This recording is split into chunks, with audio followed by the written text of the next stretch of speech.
tal? ¿Cómo estáis? ¿Bien?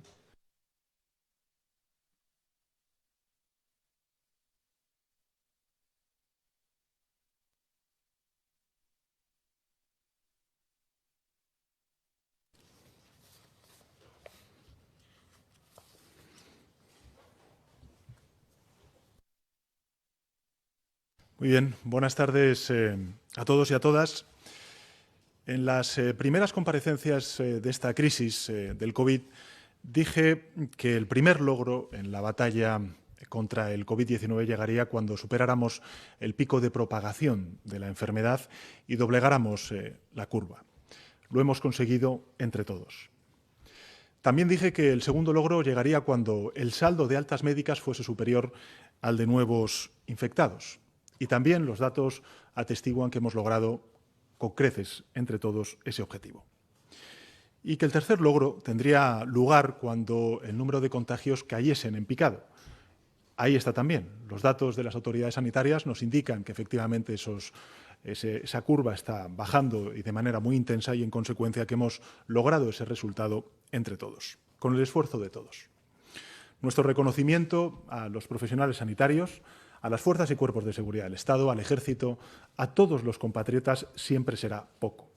No hay palabras suficientes para describir lo que sentimos, lo que nos llevamos de este tiempo. Es, en consecuencia, lógico que sintamos, como estamos viendo en las calles de nuestro país, pues un intenso alivio al comprobar este logro colectivo que hemos alcanzado.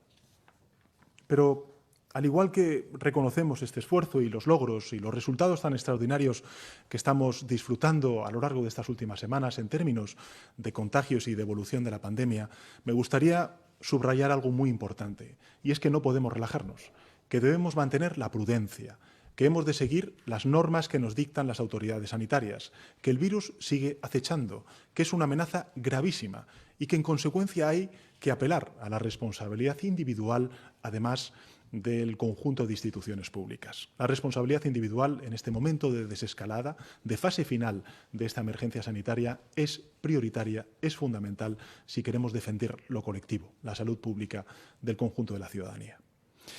Y basta además con mirar alrededor para comprobar la mortalidad que sigue provocando en países incluso tan poderosos como la primera potencia del mundo, Estados Unidos, donde desgraciadamente la COVID se ha cobrado la vida de más de 100.000 personas. Solo en el estado de Nueva York hay más víctimas mortales que en todo nuestro país.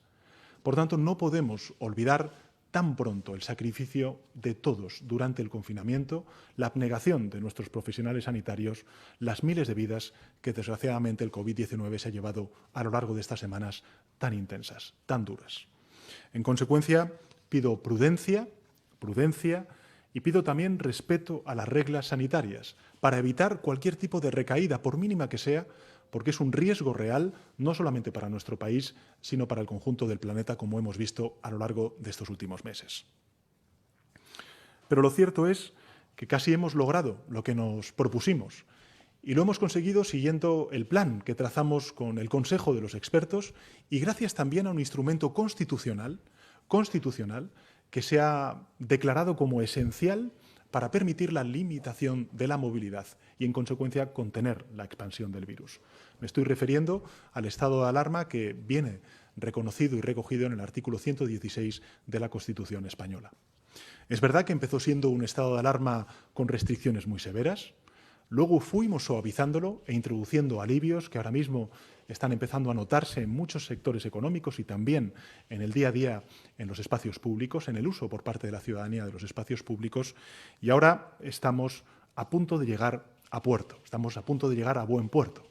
Y necesitamos recorrer el trecho más sencillo y a la vez el más decisivo, que es acabar con la desescalada, en definitiva, acabar con esta emergencia sanitaria tal y como la hemos sufrido a lo largo de estas largas semanas de estado de alarma. Hoy, tras la 12ª Conferencia de Presidentes y Presidentas Autonómicos, en la que hemos analizado múltiples cuestiones, las últimas órdenes que se aprobaron por parte de las autoridades sanitarias, así como el estatus de las fases de cada una de las comunidades autónomas y también la situación de la última propuesta de los fondos de reconstrucción anunciados por la Comisión Europea, He comunicado, como decía, en esta 12ª conferencia de presidentes, he comunicado al conjunto de presidentes y presidentas autonómicas que volvemos a necesitar una última y definitiva prórroga de 15 días del estado de alarma. Una última y definitiva prórroga de 15 días del estado de alarma. Será un estado de alarma muy distinto, mucho más liviano, pero lo necesitamos para culminar el trabajo que hemos hecho entre todos. Es muchísimo lo que hemos avanzado, tanto que este último estado de alarma tendrá una novedad sustancial que me gustaría compartir con todos ustedes, y es que la máxima responsabilidad en la gestión de la desescalada se traslada definitivamente a las propias comunidades autónomas que estén en la fase 3. Esta misma mañana he compartido esta propuesta con las presidentas y presidentes autonómicos de las comunidades autónomas, y es que a partir del día 8 de junio, momento en el que más de la mitad de nuestro país debería estar en fase 3, la autoridad para la desescalada en cada territorio será el presidente o presidenta de esa comunidad autónoma.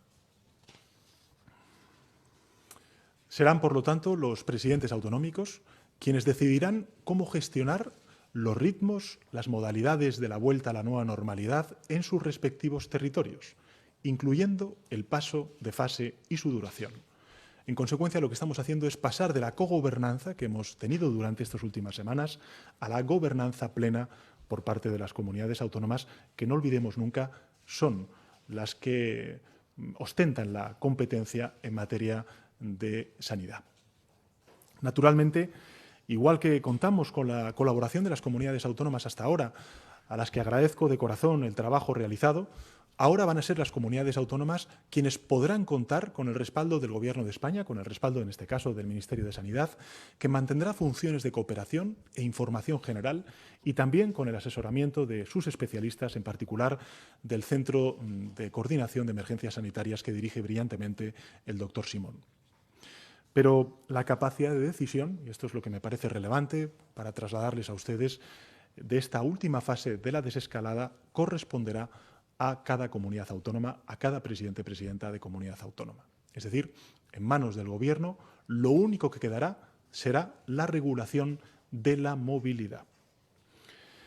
Cuando estamos a punto de conseguirlo, cuando se dispone a pasar el testigo a las comunidades autónomas, permítame que haga un elogio público a dos personas que encarnan las mejores cualidades de nuestro país, de nuestro gran país. El primero es un aragonés y el segundo es un catalán.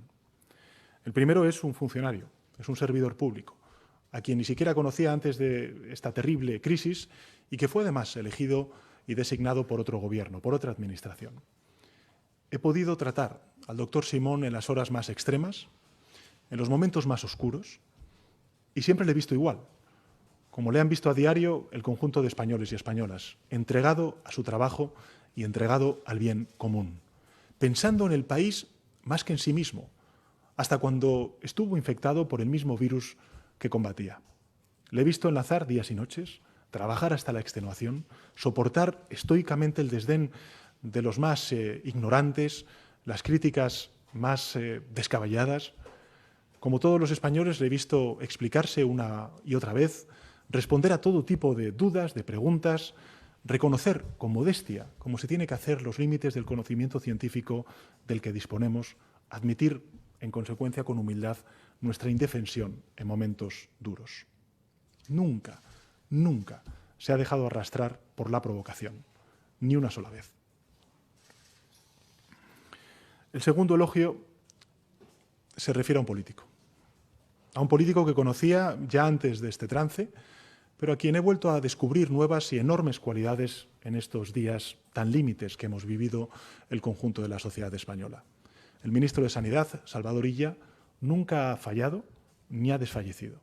Si cada uno en la soledad de su casa ha sentido momentos de desaliento, de zozobra, pueden imaginarse lo que habrá pasado por el ánimo del máximo responsable de nuestra sanidad. Pero siempre se ha mantenido, y esto es lo que me gustaría subrayar, sereno y firme. Siempre ha dialogado, ha cooperado, nunca ha escurrido el bulto ni ha culpado a nadie. Ha soportado las peores descalificaciones, los insultos más mezquinos y jamás ha perdido la compostura ni se ha permitido una sola mala palabra. Jamás ha caído en la provocación ni una sola vez. Cuando nos hemos sobrepuesto a la peor crisis mundial en un siglo, vale la pena que no nos dejemos distraer por el griterío, tampoco por la provocación, y que centremos toda nuestra atención y toda nuestra referencia en figuras como el doctor Simón, un servidor público, y como el ministro de Sanidad, Salvador Illa. Nos hacen simplemente mejores como sociedad. Y necesitaremos muchos comportamientos como los suyos, igual que necesitaremos muchos ejemplos como los de los profesionales sanitarios para acometer la reconstrucción, la recuperación económica y social que tenemos por delante. Las previsiones las conocen, económicas, coinciden que nuestro país, nuestra economía, al igual que la economía de la zona euro, de la Unión Europea, vivirá una recuperación en V, pero los tramos no serán simétricos. La caída que sufriremos este año será brusca y superará el 9% de nuestro Producto Interior Bruto, como hemos hecho ya llegar a Bruselas, y la recuperación será más prolongada y durará los 2 próximos años. Se iniciará desde el último trimestre de este año, de forma que al final de esta legislatura estaremos en una posición mejor que antes del impacto de la pandemia. En todo caso, mientras llegue ese momento de la recuperación económica que queremos y trabajamos todas las instituciones para que así sea, cuanto antes mejor, mientras llega esa recuperación, como decía antes, tenemos que socorrer en primer término a miles y miles de familias que ya antes incluso de esta pandemia soportaban situaciones de pobreza extrema. La tasa de pobreza en nuestro país es la mayor de los países de nuestro entorno y duplica la media de la Unión Europea. El Gobierno tenía ya, como saben ustedes, antes de la emergencia de esta pandemia, tenía ya entre sus planes la erradicación de la pobreza y el descalabro, como decía antes, que ha originado la crisis del COVID-19 nos ha llevado a acelerar esta medida. Y por eso el pasado viernes aprobamos en un Consejo de Ministros extraordinario el ingreso mínimo vital. Empezará a aplicarse desde el mes de junio, que empieza mañana, y puede amparar a 4 de cada 5 personas en situación de pobreza extrema.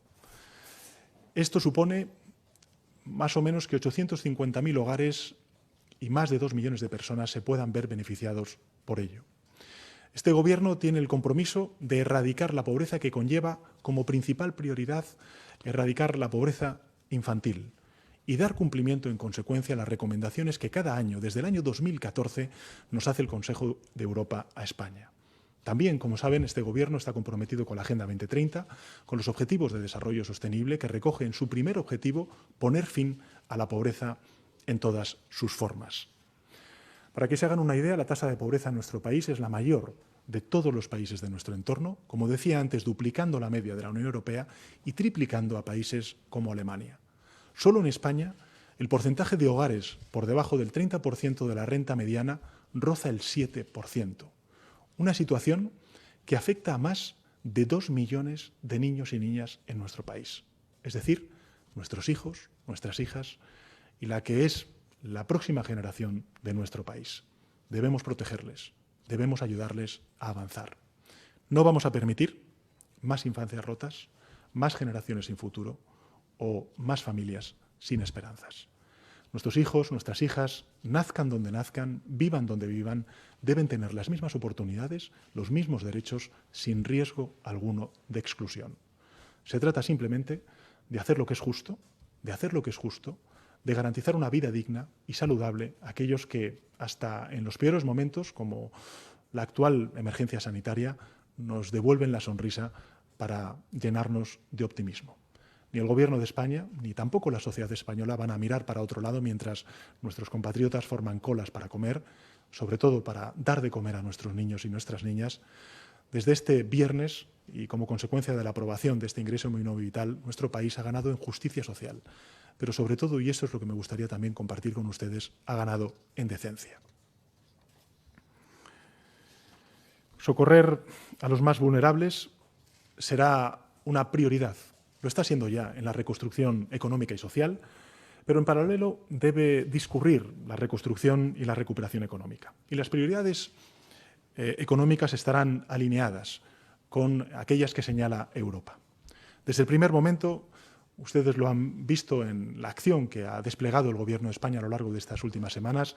Nuestro país ha ejercido un papel de liderazgo activo y propositivo. Entre todos hemos conseguido acercar acuerdos que son acuerdos sin precedentes en la historia de la Unión Europea. Por ejemplo, la flexibilización de los criterios de déficit público establecidos por el Pacto de Estabilidad y Crecimiento, el programa de compra de deuda pública por parte del Banco Central Europeo, valorado en nada más y nada menos que 750.000 millones de euros, y, por supuesto, también la triple red aprobada de 540.000 millones de euros en el Consejo Europeo del pasado 23 de abril. La posición española ha resultado también decisiva en otros dos procesos actualmente en marcha y que me gustaría compartir con ustedes. En primer lugar, incrementar el marco financiero plurianual, es decir, los presupuestos de la Unión para los próximos 7 años, hasta 1,1 billón de euros, y crear un fondo de recuperación que fue anunciado por la Comisión Europea esta misma semana, un fondo de recuperación para que la economía europea cuente con 750.000 millones de euros, del que nuestro país sería uno de los principales beneficiarios. Eso último supondrá para nuestro país, si llega a buen puerto las negociaciones que estamos a punto de comenzar a nivel europeo, esto supondría para nuestro país más o menos 140.000 millones de euros de ayuda directa a los sectores más necesitados. Sectores, como saben ustedes, de turismo, de comercio, de transporte o también el sector de la automoción. Este no ha sido ni está siendo un proceso fácil, sin duda alguna no lo está siendo. Pero podemos sentirnos orgullosos al ver que nuestro país, que España, ha defendido sus intereses legítimos, defendiendo a la vez los intereses comunes del conjunto de la Unión Europea. Hemos defendido siempre que Europa necesitaba para esta crisis un nuevo Plan Marshall. En el primero, el que se puso en marcha en el año 1948 tras la Segunda Guerra Mundial, fue Estados Unidos quien ayudó a la reconstrucción de Europa y 72 años después Europa debe salvar a Europa. Si el Plan Marshall originó pues un crecimiento económico muy importante y que se consagró también al relanzamiento de la industria en general, este nuevo Plan Marshall europeo se concentrará en la transformación medioambiental, en la transición digital y en la creación de empleo, y de un empleo que tiene que ser necesariamente un empleo de calidad. El Gobierno está consagrado a la preparación de un plan de recuperación e inversión de una magnitud sin precedentes, lo digo antes, 140.000 millones de euros, y nuestra versión nacional de ese Plan Marshall europeo lo presentaremos a Europa y servirá para catalizar muchas de estas ayudas y, en consecuencia, para recuperar la actividad y el tejido productivo dañado como consecuencia del parón y el cierre de los mismos. Un sector clave para nuestra economía, como saben ustedes, es sin duda el turismo. Y es el más afectado por las restricciones sociales que ha impuesto la propia pandemia. El turismo es uno de nuestros grandes pilares económicos y culturales, además de creación de empleo, y el relanzamiento del turismo debe ser inmediato y debe proyectarse en una doble dimensión. En primer lugar, la nacional y, en segundo lugar, la internacional. Desde muy pronto, en muy pocos días, podremos disfrutar de las maravillas de nuestro propio país. Nos ofrecerán descanso, alegría, encuentro tras meses devastadores. Pero además, somos un referente mundial en turismo y los 80 millones de extranjeros que nos visitan anualmente son los mejores aliados para nuestra reactivación económica. Esperamos a nuestros visitantes desde el inicio del mes de julio con los brazos abiertos y con nuestros hoteles y locales lo más seguros posibles. Van a volver a poder disfrutar de nuestro clima, de nuestra naturaleza, de nuestras playas, de nuestra cultura, de nuestra gastronomía. Y además van a disfrutar de algo muy importante en esta crisis, que es nuestra seguridad sanitaria y de nuestro compromiso con el medio ambiente. Mientras el virus circule en el mundo, en España van a encontrar esos turistas, sí, distancia física, pero cercanía emocional. Otro sector especialmente afectado por la pandemia y que va a contar con una atención específica en los programas de estímulo es el sector de la movilidad, el sector de la automoción. Este sector es un sector estratégico, como saben ustedes, también para el conjunto del país y en particular para determinados territorios a los cuales no quiero olvidar. Suponen un 10% de nuestra capacidad de riqueza anual, del PIB, y también una importante cantidad de empleo directo e indirecto. El Gobierno está trabajando en un plan de reactivación de la movilidad, también del sector de la automoción, que incluirá acciones de apoyo al sector del automóvil a lo largo de toda la cadena de valor, al tiempo que también vamos a ayudar a realizar más rápidamente la transición hacia esos vehículos más limpios, más sostenibles, en esa transición ecológica en la que está comprometida nuestro país y sobre todo las generaciones más jóvenes. Aprobaremos también la Ley de Movilidad Sostenible, que generará un marco regulatorio para la fabricación y la comercialización de este tipo de vehículos sostenible. En consecuencia, turismo y automoción han sido duramente golpeadas por la pandemia y su reconstrucción tendrá otro rasgo común, la transformación hacia un modelo sostenible que permita la creación de empleo de calidad. Esta prioridad también implica cambios en la normativa laboral. Para ello, desde el diálogo social, vamos a trabajar para adaptar nuestra legislación al entorno actual, crear un estatuto de los trabajadores del siglo XXI, adaptando, por ejemplo, la legislación de los ERTEs, tan importantes, se han revelado tan importantes en esta crisis, a la nueva normalidad y facilitando las habilidades en áreas de especial prioridad, como es la transición ecológica, la digitalización, el sector sanitario o también algo muy importante como es la investigación científica. Pero apoyando también nuestra economía en el saber hacer de nuestro sector agroalimentario, que se ha comportado de una manera extraordinaria, sin precedentes en el mundo, y en el desarrollo de más y mejores infraestructuras. Como saben, durante estas semanas siempre nos hemos referido a ese término que es el de la nueva normalidad.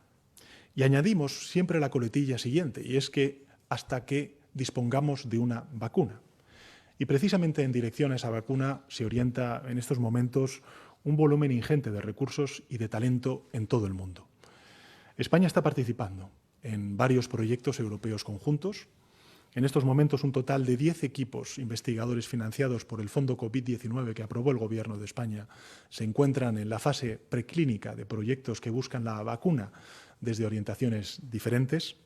Y además, nuestro país está presente en las iniciativas globales promovidas por la Comisión Europea, como la Conferencia de Donantes para COVID-19, en la que España se comprometió a aportar 125 millones de euros para apoyar el desarrollo de vacunas y facilitar que sean accesibles a nivel mundial. Pero además de fondos, España aporta talento. Y esto es algo que me gustaría subrayar ante ustedes. Hay equipos españoles trabajando en el desarrollo de prototipos, cada uno de ellos con una aproximación diferente, pero manteniendo una coordinación entre sí que jamás se había producido. Algunos se sitúan entre los más avanzados del mundo, otros precisarán más tiempo para llegar a la fase clínica, pero los científicos españoles están en condiciones de comenzar las pruebas clínicas en breve, prácticamente a la vez que las grandes multinacionales y empleando tecnologías similares e incluso más avanzadas en alguno de los casos. Las noticias que nos llegan, en todo caso, alimentan a la esperanza. Y a la vez que reducimos el espacio del virus y le mantenemos a raya, empieza a parecer posible contar con una vacuna en un plazo más breve de lo esperado. En estos momentos hay, además, más de 200 proyectos de investigación que hemos evaluado y financiado en menos de 2 meses y sobre los que estamos haciendo seguimiento activo de sus resultados y sus necesidades. Estos estudios abarcan muchos frentes que necesitamos abordar para estar preparados y vencer de manera total al virus. Ensayos clínicos para nuevos fármacos, test diagnósticos mucho más rápidos, estudios de factores de riesgo, de inmunidad, detección del virus en el aire, uso de aguas residuales o como marcador, mejor dicho, epidemiológico de nuevos brotes, estudios de ciencia social para conocer el impacto de la pandemia y otros muchos liderados por el Instituto Carlos III, el CSIC, así como universidades y centros en todo nuestro país. Ya desde ahora podemos extraer algunas lecciones de esta emergencia sanitaria sin precedentes. La primera que me gustaría compartir con ustedes es, sin duda, que nunca más podemos permitirnos que se debilite nuestro Sistema Nacional de Salud. Es nuestra trinchera más segura. Y la segunda lección que me gustaría también compartir con ustedes viene a colación del aporte de la ciencia. Nunca más debemos relegar a la investigación y a la ciencia. La ciencia es empuje, es progreso y nuestros investigadores e investigadoras son un orgullo para el conjunto del país. La tercera lección que me gustaría compartir con ustedes es que en la etapa que se abre, la unidad es más importante que nunca. Hemos de mantener a raya el virus de la división, el virus de la provocación. A todos ahora les pido eso, concordia, comprensión, convivencia. A todos les pido solidaridad, empatía con los que peor lo están pasando. Estos días estamos rindiendo tributo a los más de 27.000 compatriotas que nos dejaron, que han fallecido víctimas del COVID. Las banderas desde el pasado martes en el Consejo de Ministros, en el que aprobamos el decreto de luto nacional, las banderas, como decía, están ondeando a media asta en el ejercicio del luto más prolongado de la historia de nuestra democracia, y a todos les pido que usen precisamente esa bandera de España como una bandera de paz, de futuro, nunca de división, ni mucho menos de provocación. A todos les propongo que completemos, mejor dicho, juntos esta desescalada y que nos sumemos con fuerza para que la reconstrucción que tenemos que avanzar y abordar por delante no se aplace. Contamos con todas y todos, pero especialmente con los más jóvenes, que son los más dañados desde el punto de vista de la educación, también desde el punto de vista del mercado laboral. Ha llegado el momento de transformar definitivamente España. Nuestra misión, en consecuencia, como instituciones públicas, es esa, es proteger y avanzar. Proteger y avanzar sin dejar a nadie atrás. Gracias. Buenas tardes, presidente. Comenzamos entonces con los turnos de palabra. Hoy se encuentran presentes en la sala y también por videoconferencia estos medios de comunicación que intervendrán de acuerdo a este orden, en la medida en la que también técnicamente sea posible. 20 minutos, El Economista, Público, ABC, News Diario, Es Radio, The New York Times, Business Insider, La Razón y El Punt Avui. El primer turno de palabra corresponde a 20 minutos. Decid, por favor, compañeros, vuestro nombre al formular vuestras preguntas. 20 minutos, por favor.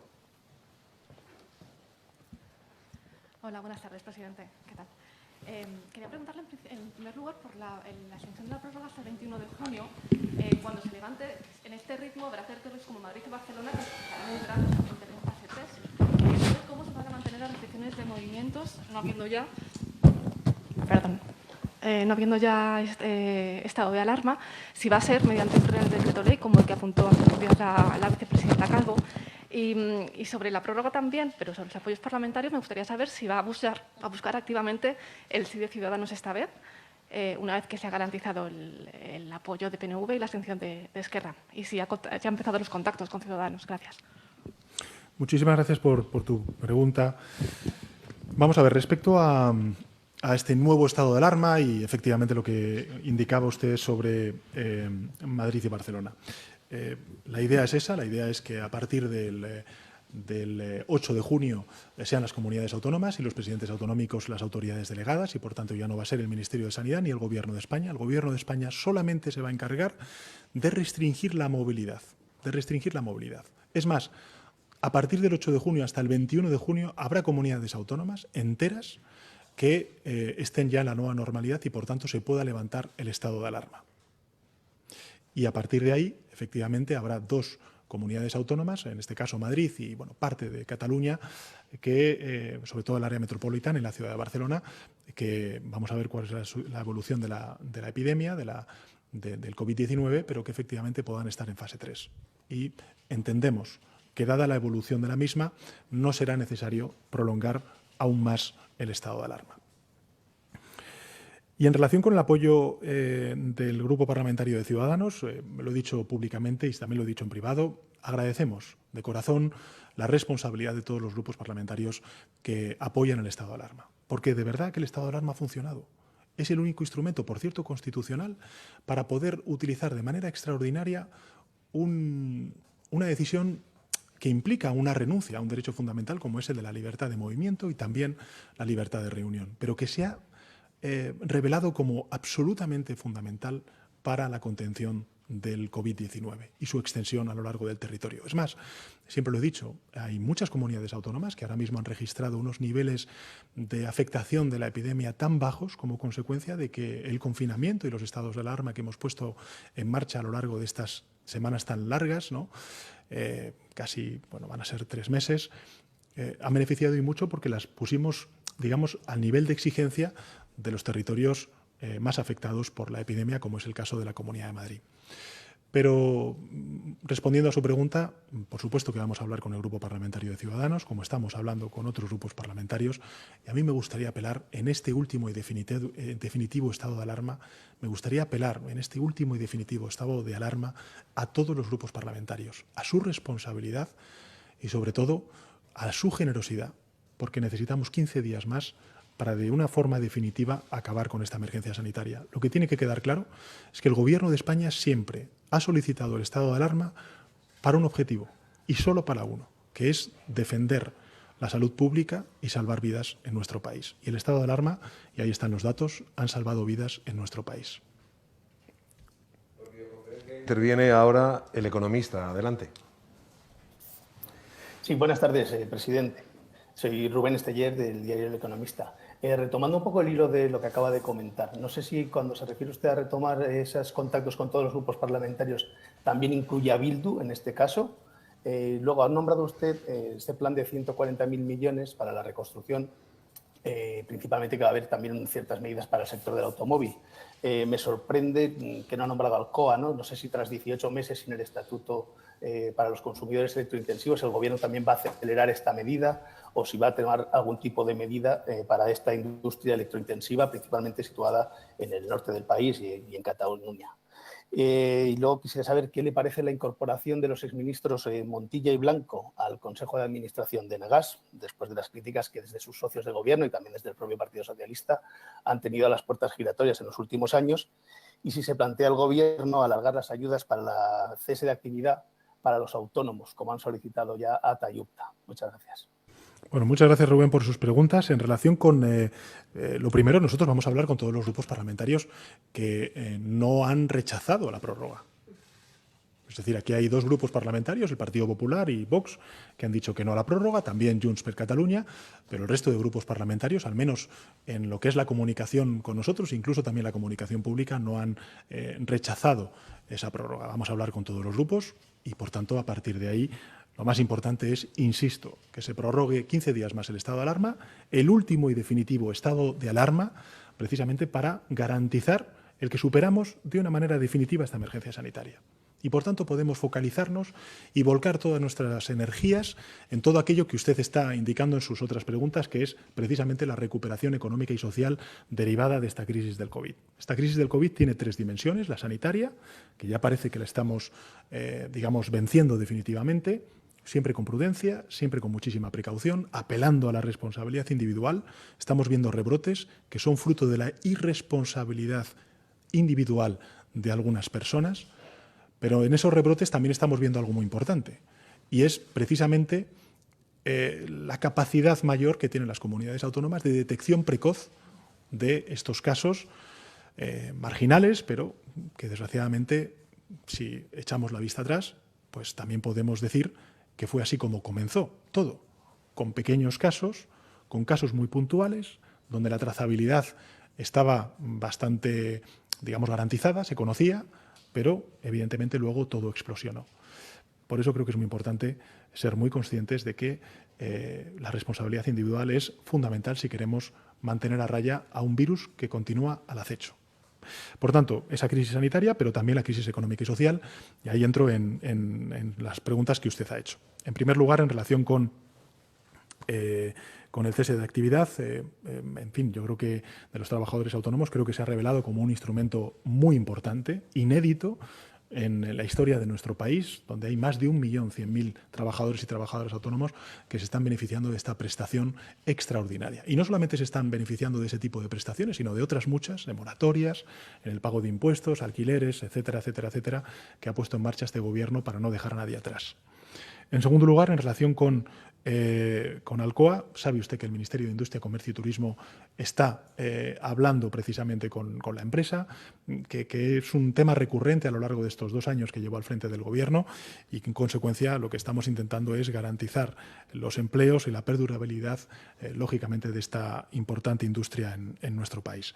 Y en relación con la última de las preguntas sobre Nagas, es una decisión del Consejo de Administración y a través de la SEPI son los nombres que se han propuesto.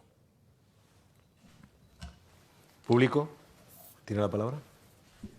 Sí, buenas tardes, presidente. Primero soy Manuel Sánchez de Público, perdona. La primera cosa que le quería preguntar es en relación al reparto a las comunidades autónomas de los fondos de la Unión Europea, si ese reparto el Gobierno lo va a hacer con criterios finalistas.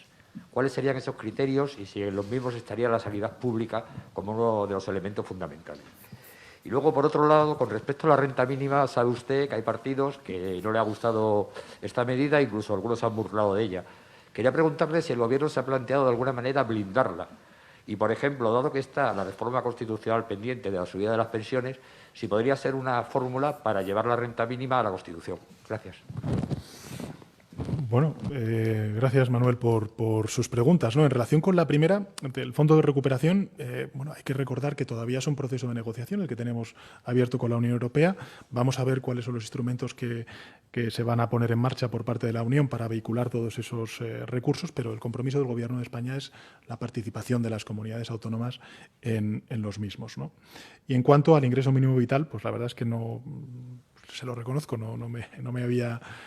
En fin, no había pensado en ello, pero no me parece una propuesta, al contrario, me parece sugerente. Es el turno de ABC.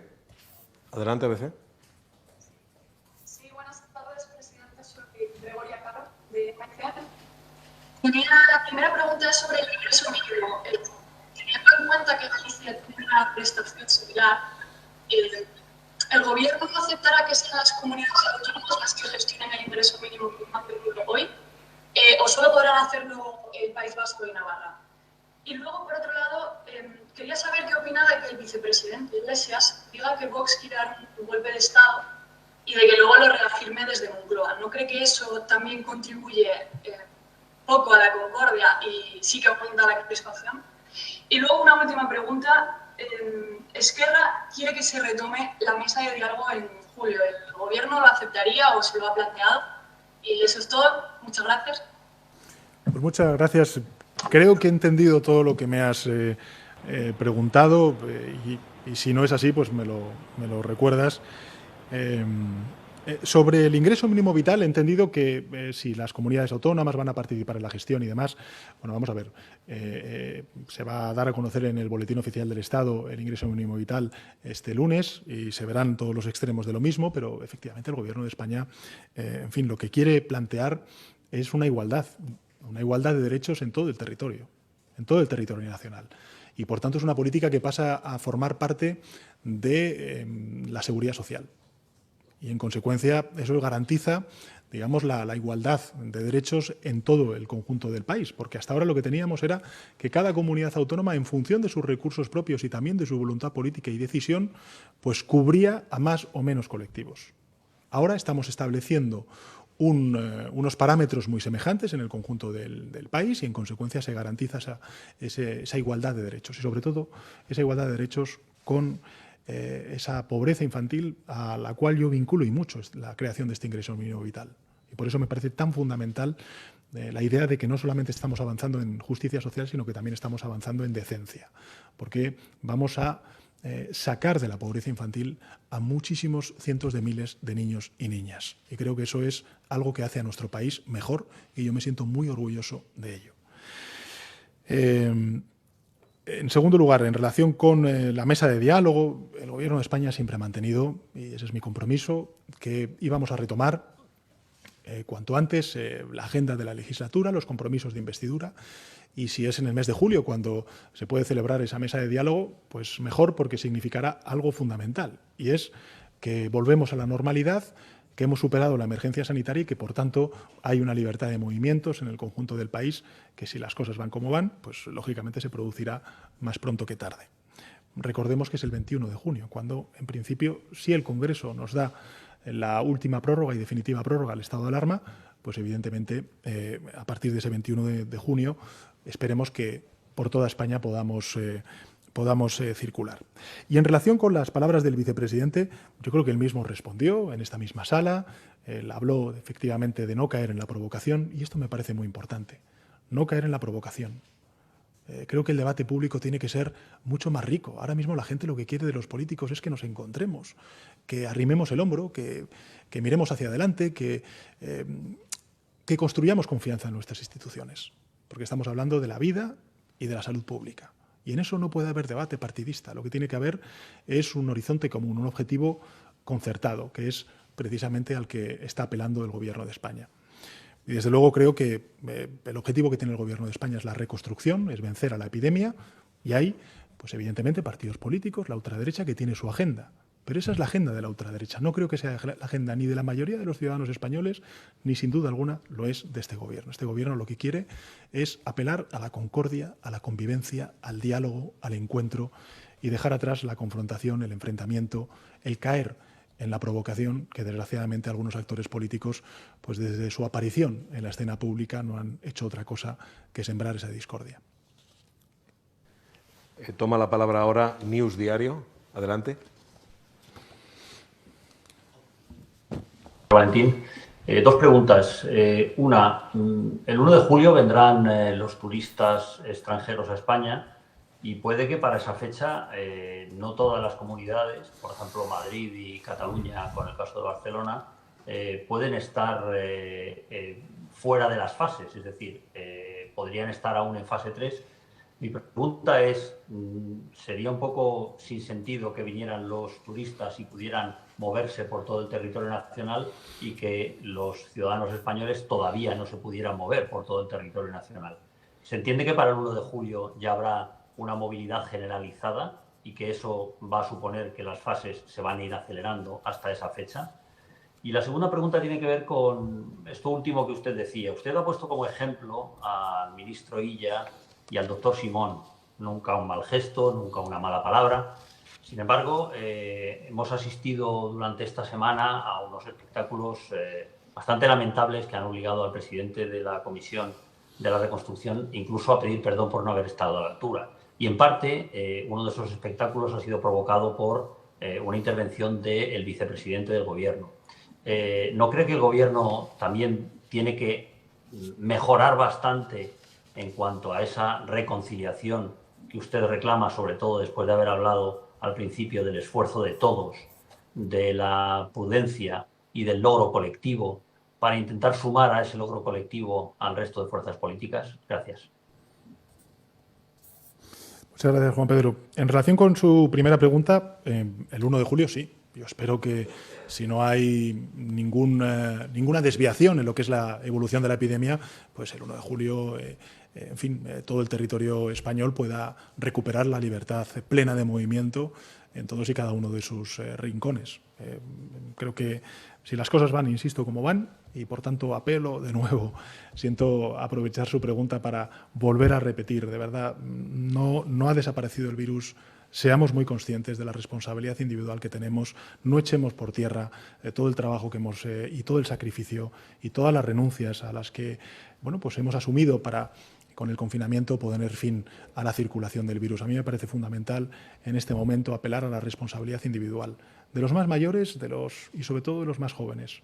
Son sobre todo los más jóvenes los que tienen que asumir que se tienen que poner la mascarilla, que cuando salgan a divertirse, a encontrarse con los amigos, tienen que asumir en primera persona esa responsabilidad individual, porque nos estamos jugando mucho. Nos estamos jugando retroceder, regresar a escenarios epidemiológicos que afortunadamente ya hemos pasado, que forman parte de nuestro pasado, pero no pueden formar parte ni de nuestro presente ni de nuestro futuro. Y va a depender mucho, no solamente de lo que nosotros dictemos desde Moncloa, no solamente desde lo que digan las comunidades autónomas, sino sobre todo lo que hagamos nosotros en nuestra conducta social y sobre todo individual. Por tanto, creo que el 1 de julio, respondiendo a su pregunta, se hará así. Quizá no ha quedado claro, y por eso, Juan Pedro, aprovecho su pregunta para volver a repetirlo. A partir de la fase 3, son los presidentes y presidentas autonómicos los que van a poder gestionar la fase, la duración de la fase también. Por tanto, si hay comunidades autónomas que consideran que la evolución epidemiológica les lleva a que la fase 3 puedan estar en lugar de 2 semanas, pongamos el ejemplo, tómelo como un ejemplo, simplemente como un ejemplo, 10 días, pues el Gobierno de España no pondrá objeción, porque ellos son la autoridad delegada por parte del Gobierno de España como máximos representantes del Estado en cada uno de los territorios. Y, por tanto, no habría, digamos, contradicción. Lo que sí que habría, efectivamente, es una decisión por parte de ese presidente o presidenta autonómico de acortar los plazos de la fase 3 porque la evolución de la epidemia le lleva a que no sea necesario. Siempre dijimos que la fase de desescalada contaba con varios conceptos. El primero, el de la asimetría. Por eso va a haber territorios que salgan antes que después del estado de alarma. Lógicamente también con la gradualidad, por eso hay cosas que se pueden hacer en una fase y no en otra. La coordinación, que es lo que hemos llevado hasta ahora, y ahora la vamos a ultimar en este último y definitivo estado de alarma con la delegación en los presidentes autonómicos de las competencias en cuanto al faseado, si me permite esta expresión. Y por último, dijimos siempre que el estado de alarma iba a implicar también la adaptabilidad. Y creo que esto es sinónimo de adaptabilidad. Si al final, afortunadamente, como estamos viendo, la evolución de la epidemia nos supera en términos positivos, porque incluso va mucho mejor de lo que inicialmente habíamos previsto, pues tampoco hay más necesidad de tener una medida tan extraordinaria como es el estado de alarma durante más tiempo. Sí creemos, y así nos lo han dicho las autoridades sanitarias, que necesitamos 15 días más, por eso apelo a la responsabilidad de los grupos parlamentarios, aquellos al menos que no se han pronunciado en contra del mismo, para que tengamos ese tiempo necesario que algunos presidentes y presidentas autonómicos necesitan, lógicamente, para culminar con éxito la desescalada. Y en relación con la última de las preguntas, sin duda alguna, creo que todos tenemos que hacer por no entrar en las provocaciones que algunos actores políticos, pues lógicamente están planteando en el discurso público, y desde luego si hay alguien que tiene más responsabilidad de no caer en esas provocaciones es el Gobierno de España. Pregunta ahora, ¿Libertad Digital es radio? ¿Qué tal, presidente? Buenas tardes. Le quería preguntar por 3 asuntos. En primer lugar, le quería preguntar por el señor Marlaska, su ministro del Interior, si respalda usted todas las decisiones que se han tomado en relación a los ceses y dimisiones al frente de la Guardia Civil en la última semana, si niega que el Gobierno haya exigido esos informes a la jefatura de la Guardia Civil sobre el 8 de marzo y si teme el recorrido judicial al respecto de esta investigación sobre el Gobierno. En segundo lugar, le quería insistir en la pregunta que le han hecho mis compañeros, porque hace usted una reflexión general y es duro en ocasiones con el Partido Popular y con Vox por elevar la crispación, pero se limita a una frase cuando habla de la autocrítica del Gobierno. ¿Usted teme las repercusiones internacionales o teme la imagen que pueda dar ante nuestros socios europeos y en los mercados internacionales el que el vicepresidente del Gobierno de España le llame golpista al tercer partido de la oposición? Y, en último lugar, repitió usted la semana pasada creo que fue, que la legislatura va a durar 4 años y la anterior legislatura precisamente concluyó porque usted rechazó el precio que fijaba Esquerra a apoyar sus presupuestos. Mi pregunta es si eso implica que, al seguir contando con Esquerra, usted acepta esa interlocución independientemente del precio que fije Esquerra, del coste. Si levanta o se abre, se muestra dispuesto a aceptar algunas exigencias que fija Esquerra a la hora de continuar con esa interlocución, como por ejemplo en materia de Cataluña, autogobierno, referéndum de autodeterminación, etcétera. Muchas gracias, Ketty, por sus palabras. En relación con la primera de sus preguntas, decirle que, por supuesto, que cuenta con mi absoluto apoyo el ministro del Interior. Fíjese que, además, durante estos 2 años que llevo como presidente del Gobierno, el año después de la moción de censura y después de las elecciones del pasado 28 de abril y 10 de noviembre, el Gobierno de España ha hecho cosas que hacía mucho tiempo que no se hacían para las fuerzas y cuerpos de seguridad del Estado, con razón, porque las demandas eran legítimas. En primer lugar, la equiparación salarial, el pasado Consejo de Ministros aprobamos la tercera línea de equiparación salarial acordada precisamente con las, digamos, asociaciones más representativas de las fuerzas y cuerpos de seguridad del Estado. En segundo lugar, hemos aprobado un plan de inversiones para recuperar y dignificar las infraestructuras, sobre todo de la Guardia Civil. Estoy hablando, por ejemplo, de los cuarteles que hay en la España interior, que son de sobra conocido que a lo largo de estos últimos años pues, han sido testigos de un desmantelamiento, cuando no cuidado, pues muy importante, y esto creo que es significativamente relevante para las fuerzas y cuerpos de seguridad del Estado, y también una oferta pública de empleo en la que bueno, pues son 4.000 las nuevas plazas que se van a poner a lo largo de estos próximos años en marcha para incluso superar la tasa de reposición que estamos planteando desde el Gobierno de España, es de un 120% a la que había de fuerzas y cuerpos de seguridad del Estado por parte de otras administraciones. Y en relación con la otra cuestión sobre el Poder Judicial, este es un Gobierno que siempre ha mantenido el absoluto respeto al Poder Judicial, a su independencia, y ahí vamos a seguir estando. Sobre los mercados internacionales, las cosas que, en fin, pues si uno ve la evolución de la prima de riesgo, la cotización de la bolsa a lo largo de la pasada semana fue precisamente una de las mejores semanas a lo largo de estas semanas que llevamos de estado de alarma y de pandemia, con lo cual creo que está respondida su pregunta. Y la última de las cuestiones, ¿no? Sobre la legislatura, yo creo que España en 2019 fue testigo de 5 procesos electorales, 2 elecciones generales donde los españoles claramente dijeron lo que dijeron y votaron a quien votaron para que dirigiera el país. ¿Ahora qué necesita España? Pues ahora necesita España ser gobernada, necesita abordar las transformaciones. Si antes, precisamente, de la pandemia necesitaba transformaciones, imagínense ahora, después de la pandemia. Yo creo que hay que apelar a esa recuperación económica y social, hay que apelar a la unidad, no solamente a la unidad de los actores políticos, al ejercicio de colaboración sin precedentes en la historia de la democracia que hemos liderado desde el Gobierno de España, celebrando 12 conferencias de presidentes, nunca en la historia de la democracia se había hecho, y, en tercer lugar, pues lógicamente al diálogo social y al acuerdo entre agentes sociales. Lo hemos hecho. Hemos extendido los ERTEs hasta el 30 de junio, hemos subido el salario mínimo interprofesional, en fin, hemos aprobado un ingreso mínimo vital, es decir, estamos poniendo en marcha medidas políticas inéditas, pero sobre todo muy importantes en el momento actual que vive nuestro país. Estábamos viendo hasta hace un instante al corresponsal de The New York Times en la pantalla. No le vemos, pero sí creo que podemos escucharle. Adelante, New York Times. Sí, hola. Buenas tardes, presidente. Soy Rafael Minder del New York Times. 2 preguntas, por favor. Primero, sobre el turismo. Se ha hablado de reactivar de manera inmediata el turismo. A mitad de puso en marcha un plan de Catalina en la misma semana que la Comisión Europea tenía un plan de abrir corredores para los viajantes. Eso, según la ministra francesa, era prueba de una política contradictoria de turismo español.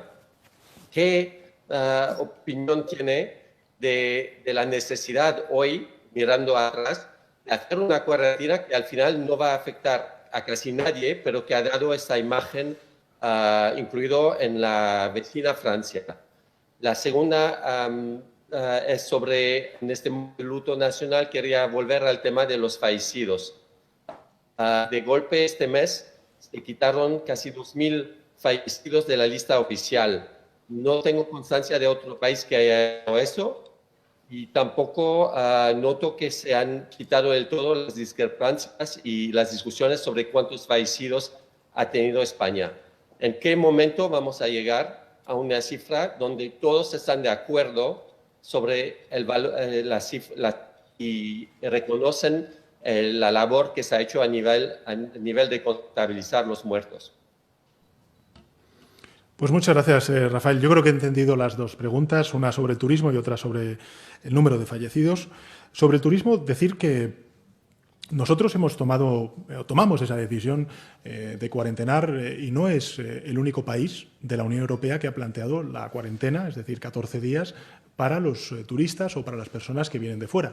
De hecho, nosotros, sobre todo con Francia y con Portugal, hemos mantenido pues medidas que hemos acordado con ellos precisamente para el libre tránsito, no solamente de mercancías, sino también de trabajadores transfronterizos. Y ahora mismo estamos viendo ver de qué manera podemos relajar aún más esas exigencias, ya sin la cuarentena, para que efectivamente pueda haber un mayor flujo de tránsito de franceses a España, de españoles a franceses y también a Portugal. Por tanto, quiero decirle que nosotros no hemos tomado una medida contradictoria como usted sugiere. Al contrario, hay muchos otros países que han planteado cuarentenas en el conjunto de la Unión Europea, a países incluso de la Unión Europea. Y, por tanto, nosotros lo hemos hecho con un fin muy importante, y es el de la salud pública. Lo que estamos viendo es que precisamente algunos de los nuevos casos que estamos viendo, de rebrotes que estamos viendo, tienen que ver con personas que vienen de fuera. Y, por tanto, tenemos que extremar las cautelas. De hecho, he de decirle que, el planteamiento que tiene el Gobierno de España es levantar esa cuarentena cuando ya definitivamente no tengamos estado de alarma y, por tanto, que en el mes de julio podamos recibir, como vamos a recibir, estoy convencido de ello, a muchísimos turistas extranjeros en nuestro país con garantías de seguridad. Esto es lo más importante, con garantías de seguridad para ellos y también para el conjunto de la población española.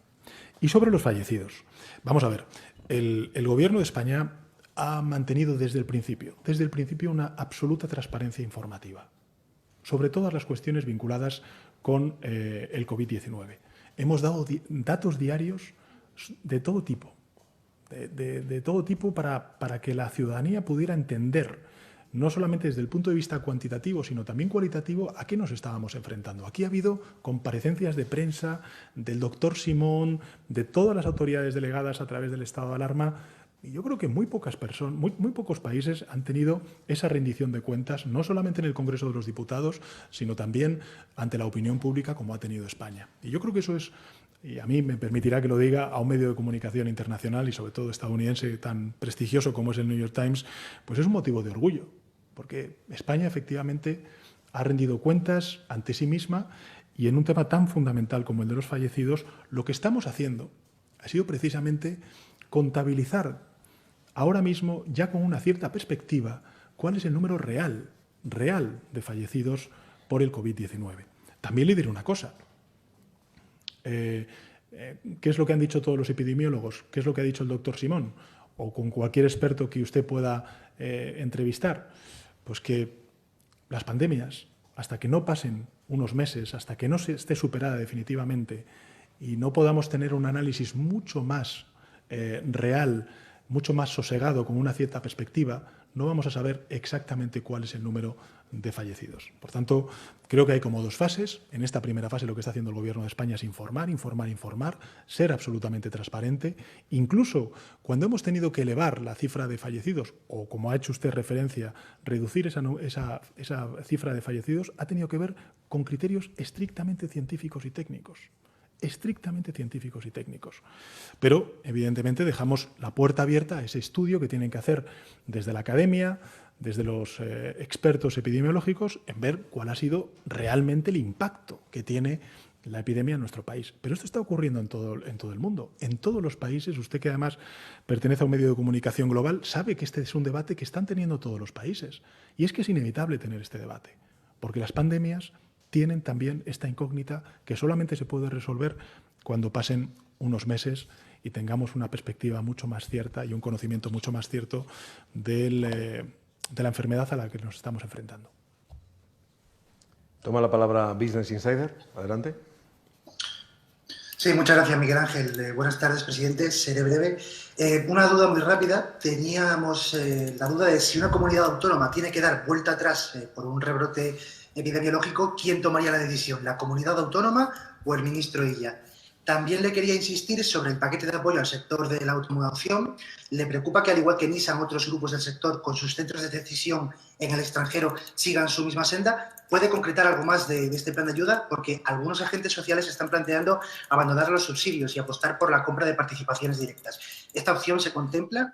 Y por último, esta semana el Congreso vuelve a debatir la conocida como tasa Google. La country manager de Amazon en España ha asegurado a Business Insider que un nuevo impuesto de este tipo, planteado de forma unilateral por un gobierno, puede crear desigualdad en el mercado. ¿Animará España a la OECD y a la comunidad internacional para que se considere la implantación de este impuesto digital en todos los países? Mientras tanto, ¿cómo evitará el gobierno esta posible desigualdad? Muchas gracias. Muchas gracias por sus preguntas. En relación con la primera, es decir, las comunidades autónomas, la participación que van a tener ellas para volver atrás en caso de que, como bien indica usted, pues haya un rebrote, que esperemos no se produzca. Por eso vuelvo a llamar, insisto, siento ser muy pesado, vuelvo a llamar a la responsabilidad individual de todos y cada uno de nosotros en el cumplimiento de las normas que nos indican las autoridades sanitarias. Bueno, en relación con este asunto voy a volver a dejarlo claro porque a lo mejor no me he explicado bien, seguro que no me he explicado bien. Vamos a ver, en este nuevo decreto del estado de alarma, y siempre y cuando el Congreso de los Diputados, porque es al final el Congreso de los Diputados quien aprueba esa prórroga del estado de alarma, por tanto eso no lo vamos a saber hasta que se sustancie ese debate y esa votación en el Congreso, en esa nueva prórroga, es decir, del 8 de junio al 21 de junio, aquellas comunidades autónomas que estén en fase 3 son las que los presidentes autonómicos pasan a ser autoridades delegadas, máximos competentes. Son ellos los que van a decidir la duración de esa fase. Y son ellos y ellas los que van a decidir al Gobierno de España si consideran que ya la emergencia sanitaria ha sido superada en su territorio y, por tanto, hay que levantar el estado de alarma y se puede levantar el estado de alarma. Lo que he dicho en mi intervención es que en esa nueva prórroga a esos presidentes y presidentas autonómicos que estén en fase 3, si considera necesario el aporte del Ministerio de Sanidad, pues desde luego nosotros les daremos nuestra recomendación, nuestra opinión, basado siempre en criterios científicos y técnicos, como hemos hecho hasta el momento. Aquellas otras comunidades, en consecuencia, que estén en fase 2 y que estén en la prórroga del 8 de junio al 21 de junio, pues lógicamente seguiremos como hemos trabajado hasta ahora. Es decir, ellas proponen y nosotros, pues lógicamente, seremos desde el Ministerio de Sanidad los que acordemos conjuntamente con ellos el cambio de fase. Es decir, que no habrá novedad en aquellas comunidades autónomas o en aquellos territorios que estén en fase 2, aunque sea en esta última y definitiva prórroga. Y sí lo habrá, en cuanto a quién es competente, en aquellos territorios que estén en fase 3. Creo que con esto he dejado un poco más claro la filosofía de este nuevo y definitivo estado de alarma hasta el 21 de junio.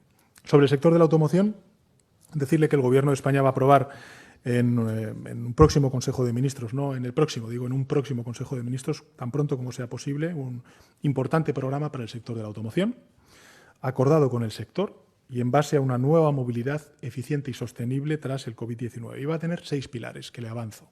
El primero, renovación del parque de vehículos, es decir, el estímulo a que los españoles compremos vehículos mucho más sostenibles. En segundo lugar, la inversión, estímulo de la modernización de la fabricación de vehículos por parte de la industria automovilística española. Por tanto, garantizar una mayor competitividad, que ya es, por cierto, mucha la que tiene nuestro sector de la automoción en España.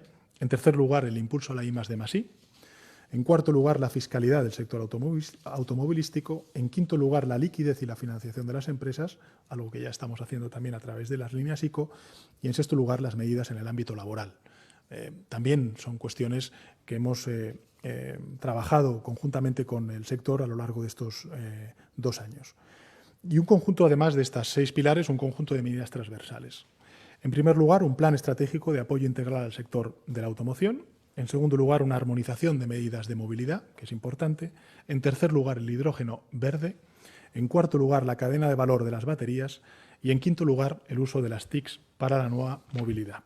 Por tanto, les recuerdo 6 pilares: renovación del parque de vehículos, inversión, es decir, el estímulo de la modernización de la fabricación de vehículos por parte de la industria automovilística española. En tercer lugar, la I+D+I. En cuarto lugar, la fiscalidad del sector automovilístico. En quinto lugar, la liquidez y financiación de las empresas. Y en sexto lugar, medidas en el ámbito laboral. Y, como medidas transversales, le vuelvo a repetir, el plan estratégico de apoyo integral al sector de la automoción, la armonización de medidas de movilidad, el hidrógeno verde, la cadena de valor de las baterías y el uso de las TICs para la movilidad. Y en relación con la tasa digital, decirle que esa es una propuesta del Gobierno de España. Nosotros lo que dijimos es, vamos a esperar a que decida la OCDE que inicialmente iba a ser a finales de este año, cuando se planteara esa imposición a corporaciones que, insisto, no están pagando impuestos. No los pagan como los autónomos o no los pagan como las pequeñas y medianas empresas y, por tanto, introducen pues, una distorsión en el mercado muy importante y creemos que es urgente y necesario, pues cuando hablamos de justicia fiscal, que estas grandes corporaciones aporten recursos a la hacienda pública. Si se puede hacer a nivel global, estupendo. Si se puede hacer a nivel europeo, fíjese, en la propuesta de la Comisión Europea de esta semana hemos hablado del Fondo de Reconstrucción, del marco financiero plurianual, pero una de las cosas que habla también la Comisión Europea es aumentar los ingresos, los recursos propios de la Unión Europea para financiar sus propias políticas. Y ahí habla, por ejemplo, del impuesto al plástico o también habla de la imposición digital. Si puede ser una solución europea, el Gobierno de España, desde luego, encantado de que sea así, porque más fuerte será efectivamente ese mensaje que lanzamos a un mundo, el digital, que necesita también aportar recursos en beneficio de la justicia social. Quedan 2 últimos turnos de palabra. Ahora le corresponde a La Razón. Adelante. Buenas tardes, presidente. Martínez de La Razón. A mí todavía me queda una duda. Una vez levantado el estado de alarma, ¿qué plan tiene el Gobierno para limitar la movilidad si hay rebrotes o si alguna comunidad autónoma se lo pidiera? Solo para limitar esa movilidad. Y ha hablado ya de previsiones económicas que baraja el Gobierno. No sé si están trabajando ya en unos nuevos presupuestos, esos presupuestos de la recuperación que usted anunció y, en tal caso, ¿cuándo tendría previsto presentarlos? Muchas gracias. Ainhoa, en relación con la primera de las preguntas, insisto, es que no hay otro instrumento para restringir la movilidad. No lo hay. No lo hay. Y creo que tenemos que no lo digo por usted, pero digo un poco por el debate público que han planteado algunos actores políticos. ¿No? Es que no hay capacidad para restringir la movilidad. En los niveles que estamos hablando, de comunidades autónomas, de áreas metropolitanas, como es Madrid, como es Barcelona. Por tanto, lo que tenemos que hacer a partir de que se levante el estado de alarma es reforzar, y no necesariamente tiene que haber cambios legislativos, tendremos que hablarlo con las comunidades autónomas, reforzar, como hemos reforzado durante estas semanas, pues el grado de coordinación, cooperación y colaboración de las comunidades autónomas con el Ministerio de Sanidad. Y en relación con lo segundo, pues efectivamente, cuando toque, pues hablaremos de los presupuestos. Ahora lo que tenemos que hacer es sostener pues, las rentas, todo este esfuerzo que estamos haciendo. Fíjese, el otro día daba un dato y me gusta siempre recordarlo porque con el aporte y el esfuerzo de todos los españoles y de sus impuestos estamos manteniendo al 31% de la población ocupada en nuestro país, ya sea a través de las prestaciones por cese de actividad a los autónomos o ya sea a través de los expedientes de regulación temporal de empleo. Hablaremos de presupuestos, llegará su momento, pero ahora lo que tenemos que hacer es amortiguar este golpe y avanzar en esa recuperación tan necesaria para activar la economía en nuestro país. Finalizamos con Alpunt Avui, en la sala. Sí, David Portabella, del diario El Punt Avui. Presidente, le quería preguntar, viendo que en un informe de la Guardia Civil, de la Comandancia de Madrid en concreto, puede tener tantos errores clamorosos cuando es sobre el Gobierno de España en una crisis sanitaria, si cree que ha podido suceder lo mismo en otros casos relevantes, y le cito 3. El caso de los jóvenes de Alsasua, el caso contra el mayor de los Mossos, Josep Lluís Trapero, y el caso de Jordi Sánchez y Jordi Cuixart, en el que incluso Amnistía Internacional pide su puesta en libertad inmediata. En segundo lugar, ¿por qué cree que ha sido capaz de convencer a Esquerra Republicana y al vicepresidente aragonés de las bondades de un acuerdo y no ha podido con Junts per Catalunya y con el presidente Torra, cuando es el presidente Torra la autoridad competente en la fase 3? Teniendo en cuenta, el presidente Torra sigue pidiendo que no haya subordinación a Madrid, pide una deuda pendiente acumulada de 9.000 millones y, en cambio, hace 2 años de la moción de censura sí fue posible el apoyo de Esquerra Republicana y de Junts per Catalunya. Y, por último, una aclaración de fase 3. ¿Puede darse el caso en que el presidente Torra sea competente sobre Tarragona y Girona, pero que las decisiones sobre Barcelona las siga tomando el Gobierno de España? Y, en cualquier caso, ¿quién regiría o fijaría las condiciones de la nueva normalidad? Gracias, presidente. Muchas gracias, David, por sus preguntas. En relación con los informes de la Guardia Civil, mire, yo lo único que puedo decir como presidente del Gobierno es que confío plenamente en la Guardia Civil. Creo que la profesionalidad como institución de la Guardia Civil y de sus atestados está fuera de duda. En relación con la segunda de las preguntas, en fin, yo ayer tuve ocasión de poder hablar con el presidente Torra para explicarle el diseño que teníamos de estado de alarma en esta última y definitiva prórroga, y él me dijo que no lo veía, que no era necesario. Yo siento discrepar en este caso del presidente Torra, porque efectivamente creo que el estado de alarma es bueno para Cataluña y es bueno para España, porque lo que está haciendo es armarnos de un instrumento que nos permite la restricción de la movilidad. Y efectivamente podría ocurrir que hubiera zonas de Cataluña que estuvieran fuera del estado de alarma y otras que no. Pero, insisto, eso dependerá de la decisión del presidente, en este caso Torra, porque será él el que decidirá si pasa a fase 3 o se levanta al estado de alarma esos territorios que no sean Barcelona y su área metropolitana. Y bueno, pues como podrán ver los telespectadores, pues es la primera vez que tenemos a periodistas en esta sala, conmigo compareciendo, y tengo que decirles que es una alegría volver a verles con salud. Espero que sus familias estén bien y que podamos entre todos volver a nuestra normalidad tan querida y tan necesitada y ansiada. Gracias a los medios de comunicación durante estas semanas tan difíciles por el trabajo que habéis hecho.